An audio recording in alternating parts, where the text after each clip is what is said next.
स्वर्णमृग सीता की इच्छा इस अद्भुत मृग को पकड़कर आश्रम में रखने की हुई। अतः वे राम को पुकारते हुए बोली, हे आर्यपुत्र, आप और लक्ष्मण शीघ्र आइए। देखिए कितना सुंदर और अद्भुत स्वर्णमृग यहाँ विचरण कर रहा है। उस माया मृग को देखकर लक्ष्मण को संदेह हुआ और उन्होंने राम से कहा, तात, मुझे ऐसा प्रतीत होता है कि हमें छलने के लिए इस मृग के रूप में स्वेच्छा रूपधारी मारीच ही आया है। हे जगतपति, इस भूतल पर कहीं भी ऐसा विचित्र रत्नमय मृग नहीं है, अतः निसंदेह यह माया ही है। लक्ष्मण को बीच में ही रोकते हुए सीता राम से बोली, हे नाथ, यह मृग अत्यंत सुंदर है, इसने मेरे मन को मोह लिया है। आप अवश्य ही इसे पकड़ कर लाइए। जब हम वनवास समाप्त करके अयोध्या लौटेंगे तो ये हमारे प्रासाद की शोभा बढ़ाएगा। यदि यह जीवित न पकड़ा जा सके तो इसे मारकर मृगशाला ही ले आइए।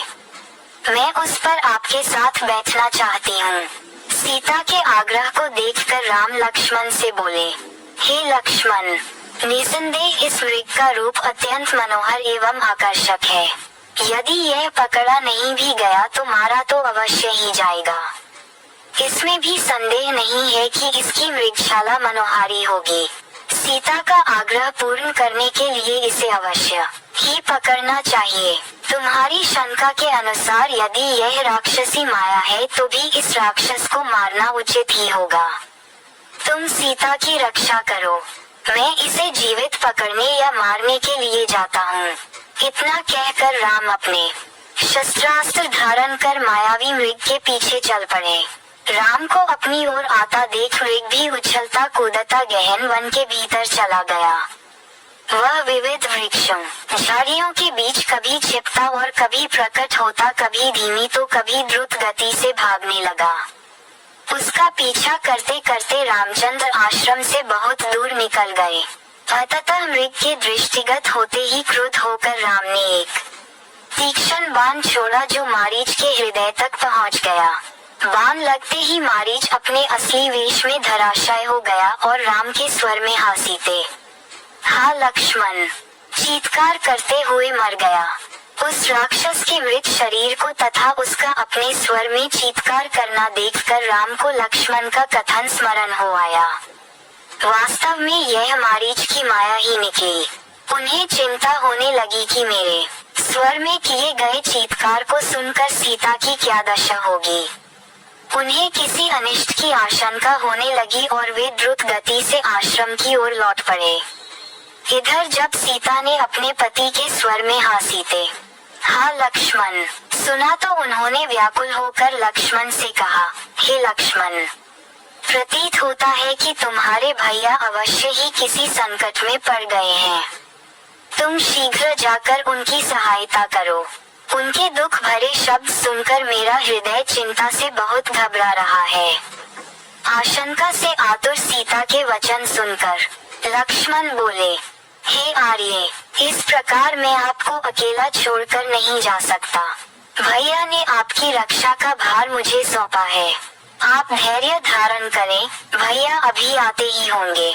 दुखी होकर सीता बोली, लक्ष्मण, ऐसा प्रतीत होता है कि तुम भाई के रूप में उनके शत्रु हो, इसीलिए उनके ऐसे आर्त स्वर सुनकर भी उनकी सहायता के लिए नहीं जाना चाहते।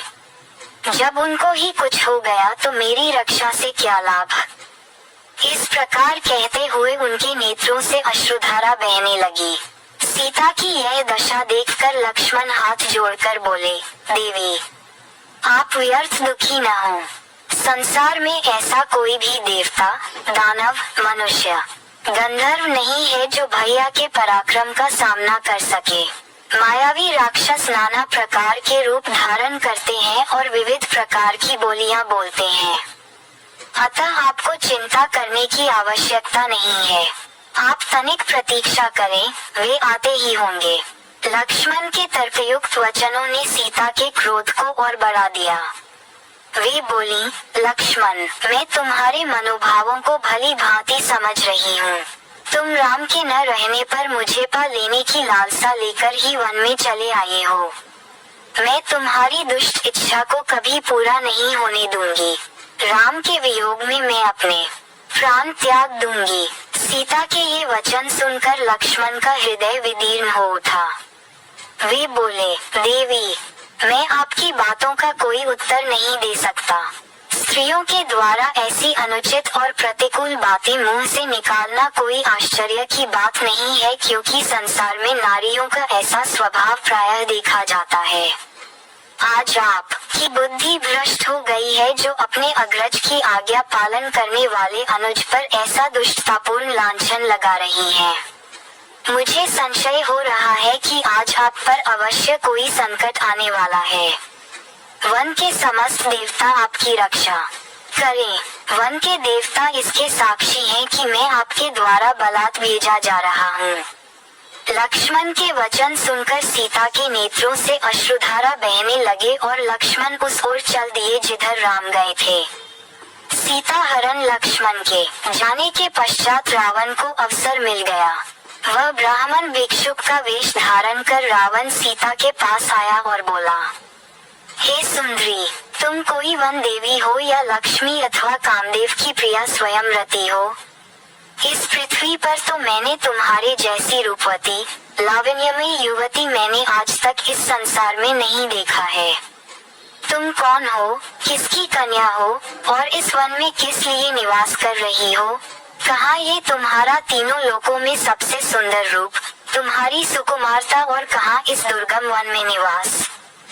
ये स्थान तो इच्छानुसार रूप धारण करने वाले भयंकर राक्षसों का निवास स्थान है।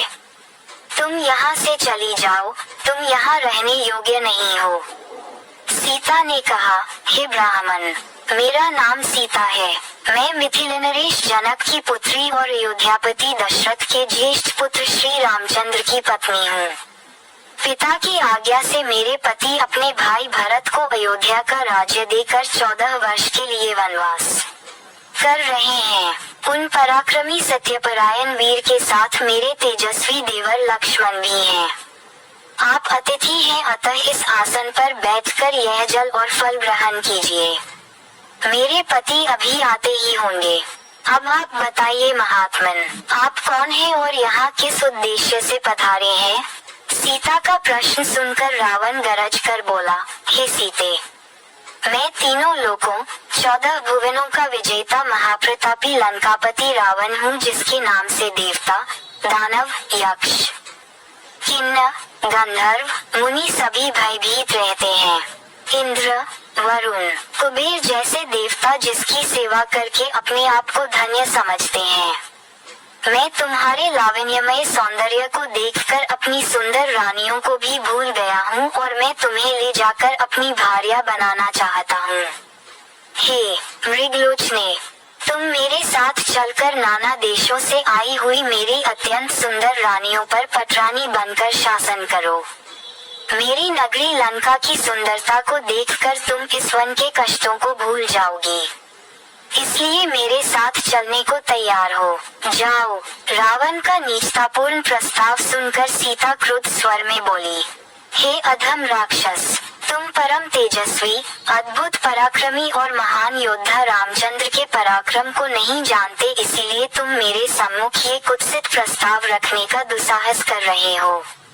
अरे मूर्ख, क्या तू वनराज सिंह के मुख में से उसके दांत उखाड़ना चाहता है? तेरे सिर पर काल नाच रहा है, इसीलिए तू ये घृणित प्रस्ताव लेकर यहाँ आया है। तेरी मृत्यु ही तुझे यहाँ लेकर आई है। सीता के ये अपमानजनक वाक्य सुनकर रावण के अत्यंत कुपति हो गया। आंखें लाल करते हुए उसने कहा, सीते, तू मेरे बल और प्रताप को नहीं जानती। मैं आकाश में खड़ा होकर पृथ्वी को गेंद की भांति उठा सकता हूँ, अथाह समुद्र को एक चुल्लू में भर कर पी सकता हूँ। मैं तुझे लेने के लिए आया हूँ और लेकर ही जाऊंगा। ये कह कर रावण ने अपने ब्राह्मण वेश को त्याग कर विकराल रूप धारण कर लिया और दोनों हाथों से सीता को उठाकर अपने कंधे पर बिठा निकटवर्ती खड़े विमान पर जा सवार हुआ। इस प्रकार अप्रत्याशित रूप से पकड़े जाने पर सीता ने हा राम कहते हुए स्वयं को रावण के हाथों से छुड़ाने का प्रयास किया। परंतु बलवान रावण के सामने उनकी एक न चली। उसने उन्हें बांधकर विमान में एक ओर डाल दिया और तीव्र गति से लंका की ओर चल पड़ा। सीता निरंतर विलाप किए जा रही थी। हाँ राम, पापी रावण मुझे लिए जा रहा है। हे लक्ष्मण, तुम कहाँ हो? तुम्हारी बलवान भुजाएं इस समय इस दुष्ट से मेरी रक्षा क्यों नहीं करती? हाय, आज कैकेयी की मनोकामना पूरी हुई। इस प्रकार विलाप करती हुई सीता ने मार्ग में खड़े जटायु को देखा। जटायु को देखते ही सीता चिल्लाई, हे आर्य जटायु, देखो, लंका का ये दुष्ट राजा रावण मेरा अपहरण करके लिए जा रहा है। इस नराधम से आप मेरी रक्षा करने में आप असमर्थ हैं, क्योंकि यह बलवान है और अनेक युद्धों में विजय पाने के कारण इसका दुस्साहस बढ़ा हुआ है। आप रावण द्वारा मेरे हर लिए जाने का यह वृतांत मेरे पति से तो अवश्य ही कह देना। श्री रामचंद्र जी बोले, हे लक्ष्मण, अब मैं तुम्हें शाप से संबंधित एक अन्य कथा सुनाता हूँ। हमारे ही पूर्वजों में निमि नामक एक प्रतापी राजा थे। वे महात्मा इक्ष्वाकु के 12वें पुत्र थे। उन्होंने वैजयंत नामक एक नगर बसाया था। इस नगर को बसाकर उन्होंने एक भारी यज्ञ का अनुष्ठान किया। यज्ञ संपन्न करने के लिए महर्षि वशिष्ठ, अत्रि, इंद्र तथा भृगु को आमंत्रित किया, किंतु वशिष्ठ का एक यज्ञ के लिए देवराज इंद्र ने पहले ही वरण कर लिया था। इसलिए वे निमि से प्रतीक्षा करने के लिए कहकर इंद्र का यज्ञ कराने चले गए। वशिष्ठ के जाने पर महर्षि गौतम ने यज्ञ को पूरा कराया। वशिष्ठ ने लौटकर जब देखा कि गौतम यज्ञ को पूरा कर रहे हैं तो उन्होंने क्रुद्ध होकर निमि से मिलने की इच्छा प्रकट की। जब 2 घड़ी प्रतीक्षा करने पर भी निमि से भेंट न हो सकी तो उन्होंने शाप दिया कि राजा निमि, तुमने मेरी अवहेलना करके दूसरे पुरोहित को वरण किया है, इसलिए तुम्हारा शरीर अचेतन होकर गिर जाएगा। जब राजा निमि को इस शाप की बात मालूम हुई तो उन्होंने भी वशिष्ठ जी को शाप दिया कि आपने मुझे अकारण ही शाप दिया है, अतएव आपका शरीर भी अचेतन होकर गिर जाएगा।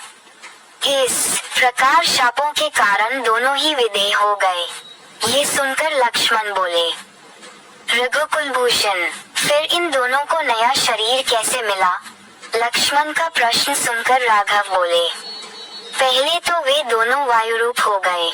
वशिष्ठ ने ब्रह्मा जी से देह दिलाने की प्रार्थना की तो उन्होंने कहा कि तुम मित्र और वरुण के छोड़े हुए वीर्य में प्रविष्ट हो जाओ, इससे तुम योनिज रूप से उत्पन्न होकर मेरे पुत्र बन जाओगे। इस प्रकार वशिष्ठ फिर से शरीर धारण करके प्रजापति बने। अब राजा निमि का वृतांत सुनो। राजा निमि का शरीर नष्ट हो जाने पर ऋषियों ने स्वयं ही यज्ञ को पूरा किया और राजा को तेल के कड़ाह आदि में सुरक्षित रखा। यज्ञ कार्यों से निवृत्त होकर महर्षि भृगु ने राजा निमि की आत्मा से पूछा कि तुम्हारे जीव चैतन्य को कहाँ स्थापित किया जाए? इस पर निमि ने कहा कि मैं समस्त प्राणियों के नेत्रों में निवास करना चाहता हूँ। राजा की यह अभिलाषा पूर्ण हुई। तब से निमि का निवास वायु रूप होकर समस्त प्राणियों के नेत्रों में हो गया। उन्हीं राजा के पुत्र मिथिलपति जनक हुए और विदेह कहलाए। कृपया हमारे चैनल को लाइक करें और सब्सक्राइब करें ताकि नियमित रूप से हमारी सभी वीडियोस आप तक पहुंचती रहें। Please like, share and subscribe.